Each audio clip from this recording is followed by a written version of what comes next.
aytdilar, ahboblarimni, ya'ni qalbimga mahbub bo'lgan ummatlarimni ko'rishlikka mushtoq bo'ldim dedilar. Sahobalar, axir biz sizni qalbingizga mahbub bo'lgan odamlar emasmizmi? Biz sizni habiblaringiz emasmizmi? Rasul aytdilar, sizlar meni ashoblarimsizlar, ham suhbatlarimsizlar. Mening mahbublarim, mening ahboblarim oxir zamonda kelishadi.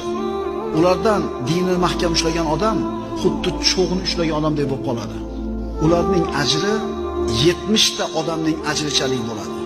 Sahobalar, ularning 70 tasining ajri bizni bittamiz ajrimizchalik bo'ladimi? Yoki ularning bittasining ajri bizni sahobalarning 70 tamiz ajrimizchalik bo'ladimi?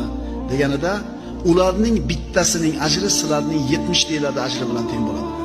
Nimaga deb so'rash sahobalar? Aytdilarki, chunki sizlar haqni ustida yordamchilar bor. Men turibman sizlarga yordamchi bo'lib haqni ustida.